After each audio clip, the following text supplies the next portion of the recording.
welcome to the MVP Show. Full show notes for this episode can be found at nz365guy.com/287. In fact, my guest has just published a book, so if you want to see the details of that, check it out in the show notes.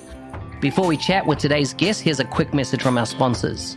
Today's show is brought to you by the 90-Day Mentoring Challenge. I've been running the Mentoring Challenge now for the past 4 years. If you want to get involved and really take your career to the next level in Microsoft Business Application, whether you're starting or you're a veteran, I'm sure you're going to get something out of this. Please go to nz365guy.com/mentor and you can find the full details there. Now let's get on with the show. Today's guest is from Fort Mill, South Carolina in the US. He works for EY as a senior technical architect for the Power Platform. He just got his MVP award in the last year or so, I think. He has a newsletter, so he's an editor of a newsletter called the Power Platform Dev Weekly and is an ambassador for 365 Saturdays. He loves traveling around the world with his wife and taking photos.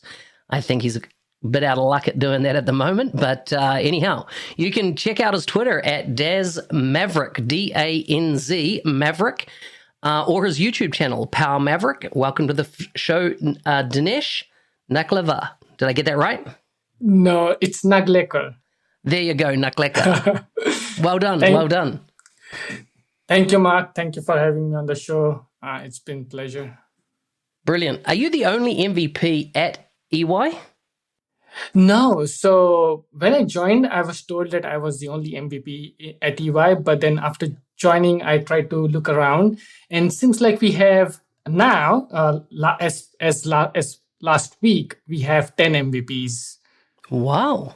Yeah. You know, because when EY first started to get into the biz app space, they acquired a company called Sonoma Partners in the US. And There were two MVPs then, right? They're one of the owners of Sonoma, and then Blake was the other MVP. That's right. And I'm actually working with the Sonoma team. So that's what they told me, that they had a few MVPs in the past, but they weren't able to keep up with all the community work. So, yeah. But now we have 10. Wow. And are they all in biz apps or just you? No, so I think so BizApp is like 6 or 7 of them are in BizApp. And then we have a few from AI, few from Office, and then data platform as well. Nice. Anyhow, before we kind of get into your career, what you've been up to, tell me a bit about how you ended up living in Fort Mill, and where do you come from originally, and a bit of your story of moving to where you are. Yeah, so I'm originally from India, and as per all immigrant stories, it's the same story. So I was working for a firm in India, and then from there, they had a project based out of US, so I moved to US, and then over the period of time, I switched companies, and then eventually ended up at EY.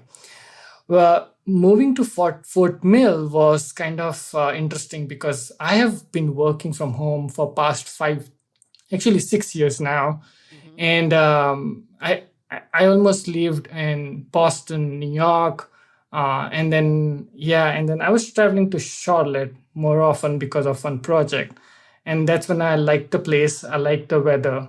And the cost of living is little less than New York. So that's when we decided, let's settle down in Charlotte. And Charlotte is Fort Mill is closer to Charlotte. So We loved Fort Mill. So yeah.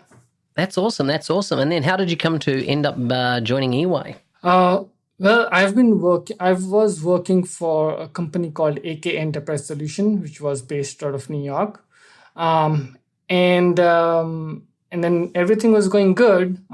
And then suddenly EY approached me with an opportunity, which I couldn't say no to that opportunity, which was it was hitting all the main points that I really wanted to work for a bigger company, for a bigger project. It brings it all kind of challenges, and I love challenges. So that was no-brainer. So what are you doing about traveling with your wife these days and taking photos? How's that going for you? Yeah, we are right now at a stage where we just want to go out we don't care about all these restrictions. But I mean, we are at that age, but we are taking precautions, obviously. But we are missing traveling a lot. We had 3 trips planned last year, which we had to cancel. Yeah, Iceland, Peru, and Turkey, and we were really looking forward for those trips, and we had to cancel those. So it was a bummer, and yeah, but we're looking forward. We're looking forward for at least this year, sometime this year, probably after the vaccine is readily available, we'll get back on the road. Nice. So you missed Iceland, you missed Turkey. What was the other country you're going to? Peru. Peru. Wow. That's quite a different direction. Like, yeah, I've not been to Peru yet. I want to do that kind of Central America, South America view of the world. That's where Peru is located, right? Yeah, we were actually going to do 3 continents in a year, and that's what our aim was. And also, we were trying to see if we can even do Antarctica. So we were planning on doing Antarctica as well. So doing 4 continents in a year. But then COVID hit, and we already had bookings for 3. We didn't do the Antarctica booking, so we were lucky not to do that booking at least, So that's interesting, right? I've been to, the year before COVID, I went to Iceland and Turkey, and a bunch of other countries. But it's interesting you talk about Antarctica, because there's a bunch of us MVPs have talked about how do we get to Antarctica, like how do we get to it in a cost-effective way, and so we've touted the idea: do we put like a masterclass training course on for like executives that includes, the boat trip from probably South America, I think is the closest point to get a boat across. And offer, on the trip there, we do all the training for you. You'll get all the, because then they can say, hey, this is a work expense. I'm getting trained. The training is on the ship on the way to Antarctica. When we get there, you can enjoy that, and then we come back. And of course, for us, it'd be meaning, our costs could be paid by delivering the training, offering this amazing experience. And of course, executives could write it off as a work expense. That's an awesome idea. Count me in. What an idea, right? It is, Who's with us? Who else wants to do this with us? This will be awesome. So I noticed that one of the things that you have really taken on and been consistent about is the Power Platform Dev Weekly. Tell us a bit about that. Yeah, so the idea actually started from Guido. I don't know if I'm pronouncing his name correctly. Yeah, Guido, that's right. That's good. Yeah, so he started this nice Dynamics weekly newsletter. But most of the content was mix of developer focused as well as functional. And when I was going through, I was like, okay, maybe if we just focus on developer, we'll get more content in one single newsletter. So I reached out to him. And then he said that he's fine with me creating my own newsletter. He actually gave me the direction of which services to use, how he's been using it, and things like that. So yeah, and then I started creating this newsletter. Initially, I was like really hesitant, but after 10 issues, if you see my first 10 issues, they were like kind of there. But then after 10 issues, I got this nice rhythm of how to actually create a newsletter. Nice. And I see you got about 527 subscribers now. Does that sound about right? Yeah. Excellent. What type of feedback are you getting from people, that are getting the newsletter? Are you getting much feedback? Yeah, a lot of feedback, mostly positive, and people have suggested a few things which I have tried to incorporate at some point in the newsletter as well. I've changed the format over the course of time as per the feedback that I have received. Like I created a cover story section, so I'm highlighting one single post that is really stands out of all the other posts. And then also I've added section for a section called tweets, or tweet of the weeks, because most of the time people are also tweeting about certain things which are not really a blog, but they are really nice tips. So that was another idea that I added. I'm pretty sure Twitter calls their platform a microblogging platform, right? Just it's very short. It's a microblogging platform. So yeah, that's cool. I like it. Yeah. And what's is anyone helping you with it? Is it something you're just doing yourself? And kind of what is the process that you go through to select content? Because you must have to go through a lot of content to bring and choose, what you're actually going to place there. Yeah, so I have been doing this all by myself for most of the year. And 2 weeks back, I reached out to Carl Cookson, who was on your show recently. Yeah, and I asked him if he's willing to contribute at some point whenever I'm on vacation, whenever I'm not, whenever this COVID situation goes away, I'll be traveling, so I might need someone to help me out with that newsletter. So he was really excited and willing to help me out over there. So yeah, but as per tracking the content, I have I use Feedly, so a lot of RSS content I track over there. But I also track contents manually as well on like Twitter, LinkedIn's, because not all the content I can track is through Feedly. Sometimes you have some really interesting people posting something awesome. So and then I also go on some blogs like dev.to, where I can look for more content around pure developer stuff like React or TypeScripts or other stuff. I like it. I think it's a great idea, and it helps all those people that, don't have the time to wade through all the information that's out there and really get the distilled, what's most important.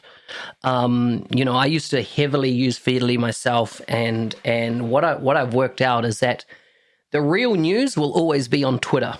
As in if someone's taken the time to write a tweet about it, it'll be there. And so I use that, as my distilled source of information. And of course, you're part of the MVP group that we have running behind the scenes, which of course is another great source of what's going on and what's available.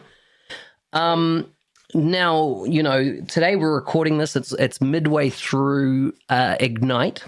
And yesterday, Charles Lamanna, gave his keynote session, and of course, front and center in his slides there, Pro Dev, was a green icon.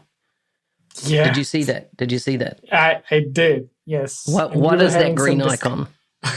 It's a Tide Pod icon. That's what we are calling it. A tadpole? I like it. But yeah, it's a that Tide. I see. Tide for in the washing machine. It's in the washing machine. Yeah. Of course. One of those pods for the dishwasher or the washing machine specifically, right? It has a bit of fabric softener in it, a bit of. That's it, right? That's exactly what you're looking at. But of course, it's the icon, the new icon for the Dataverse. Yes, it is the Dataverse, yeah. And of course, now there's a mad rush on to who can get the SVG version of it, which doesn't seem to be anywhere in the wild at the moment. But you can expect in less than a week, someone will have the SVG version of that icon because, the old icon, the one that was kind of, a hexagram type icon, and that's been around for 2 years, which was the icon for CDS.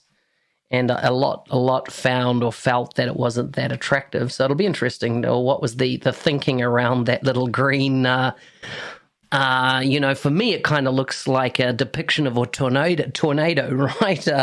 Swirling around. So yeah, interesting. Yeah. Now, the old one. I don't know if you realize is that in that picture there was the word CDS was part of or was the thinking, and of course.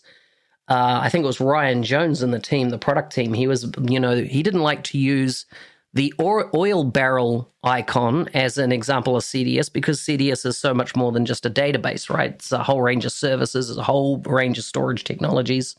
At least I think 4 different storage technologies now in play. So I think it's good to step forward, and it'll probably stick for quite a while as the way of representing CDS. Yeah.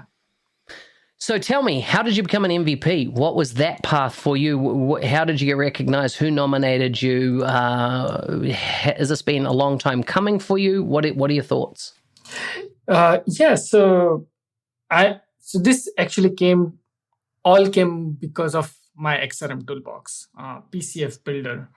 One day, I remember it was late night, and I just had this idea of creating a tool for PCF code components. They were really new that had come out. And I had written a blog. People were having a lot of issues reading the blog or creating this custom controls. So they were reaching out to me through LinkedIn, through Twitter, asking for help. So it would be good to have a tool in XRmToolBox. So I created this tool, which got more than 200 likes. And that got Daryl Labar's attention. And he called me on their XRM Toolcast podcast. And that's where all this began. And then since then, it also gave me a boost of doing more than what I used to do for community. So I used to write blogs, but I was not really into writing blogs. So I started writing blogs on a daily routine, started sharing more knowledge, started giving presentations, and even mentoring people, mostly developers. So yeah, that all got me started. And then Nishant Rana nominated me once, which didn't go through. And then after a few months, a lot of people actually approached me, but Ivan Fico, he nominated me, and that went through, and that's when I got the MVP. Yeah. Nice. Now, and looking at the PCF builder, you've had 32,000 odd downloads of that. So obviously a lot of folks are using it. Yeah. Yes. That's been, so I've created a few more tools after that, but PCF builder is really close to my heart. So tell me what the core problem is it solves. When I look at the description there, I find it doesn't tell me enough. I'm looking on the on GitHub here. Actually, I wasn't on GitHub then. Let me just check where I was. I've gone to GitHub now. I'm on the XRmToolBox website, and you say here, easily create, build, and deploy solutions for your custom control using PCF. Awesome, but tell me about what that means in a bit more of an expanded. That's pretty brief, but tell me in a bit more detail what it is and what problems it solves. So when you're creating PCF code components, you're doing everything through CLI. So there's a CLI that is available, and then you're writing CLI commands. And then you have to write those CLI commands in appropriate folders. Like if you're working with solutions, you have to be in the solution folder. If you're doing any CLI commands for the code components, you have to be in the PCF project folder. And then there are things that if you have to add localization, or if you have to add preview, there's a lot of things that you need to do when you're building the code components, mostly to do with manifest file. And all those things are pretty easily doable using the tool. So you don't have to remember the CLI commands. You don't have to remember most of the syntax or how to do things in the manifest file, because the tool will do it for you. Yeah. And I'm working on something great, something that Jonas had commented. So I'm working on improving the tool for better usage. Like the thinking is that you don't even have to go to the manifest file ever. So let's see how that work goes. But yeah, it's still work in progress. That's awesome, man. That's very, very good. Well, look at this. We're at the top of our time. I've found it very interesting. And, of course, I have seen your newsletter recently going out. I'm pleased you're carrying it on. Obviously, Guido, I think he closed his down right last year. He just found he couldn't commit to it anymore. Is that right? Yes, that is right. Yeah. But other people have taken over and created a different newsletter called Power Platform Weekly. A bunch of folks, or most of them are MVPs. They're running that. They're continuing what Guido started. As in, did they take over what he specifically had, or did they just start from scratch? No, they started from scratch. Yeah. But yeah, I know it wouldn't have been easy to hand over email addresses and stuff from a privacy perspective, right? Yeah. I haven't seen the Power. I wasn't aware that there was a Power Platform Weekly running now, so that's news to me. Is it called the PP Weekly? Yes, it's called PP Weekly. Yeah. Who's leading that? Do you know? There are few people who are doing it. Oh yeah, I can see here Karina, Daniel Lewinsky, Ed Gonzalez, and Magnus by the looks. Does that sound right? Yes, right. Look, yeah, fantastic. Okay, that's cool. Well, so good to have you on the show. I always like to wrap up with some random quick-fire questions they're random, right? So they could be about anything. Are you ready? Yeah. Okay. If you could never work again, how would you spend your time? Writing blogs. Wow. I would have thought it'd been taking photos and traveling the world. Yeah, that could also be, but yeah, I know. I'm not good at rapid fire rounds, so yeah. That's all right. What's the wildest party you've ever been to? New Year's in Goa. It's been a while. Wow. Do you know, I so want to go to Goa. I've got a good friend that works at Microsoft in Australia, and she was from Goa, and I just want to go there. I've got to go because it's Portuguese speaking, right, as well in Goa. Is that right? Yeah, it's so awesome. Yeah. Must go there. I must go to India as a whole. I mean, it's just one of those places. The closest I've got is Sri Lanka. I've flown over India on my way to the UAE, but never actually been there. So I've got to do that. What important truth do very few people agree with you on? Truth, you said, right? Yeah, truth. So what's something you believe that a lot of other people you know don't believe? I don't know. That's a tough one. That's a tough one. That's all right. We can blow that one off. That's not a problem. Yeah. What's something you disagree with about the way you were brought up?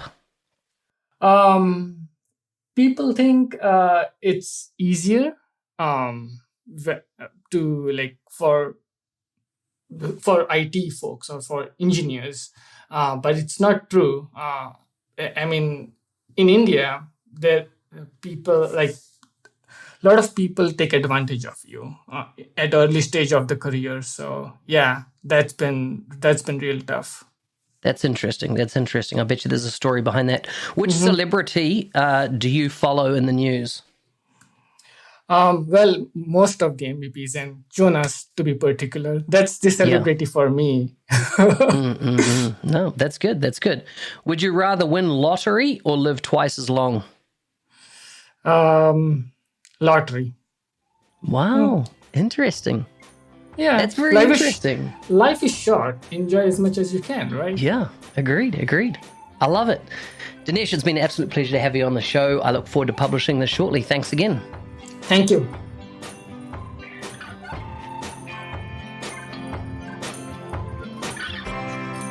Hey, thanks for listening. I'm your host, Business Application MVP Mark Smith, otherwise known as the NZ365 guy. I come from a little old place called New Zealand down the bottom of the world. If you have enjoyed this podcast, please like and subscribe in your favorite podcast player. If you'd like to leave a review, go to nz365guy.com/review. I'd love to hear your feedback. Otherwise, stay safe out there. See you next time.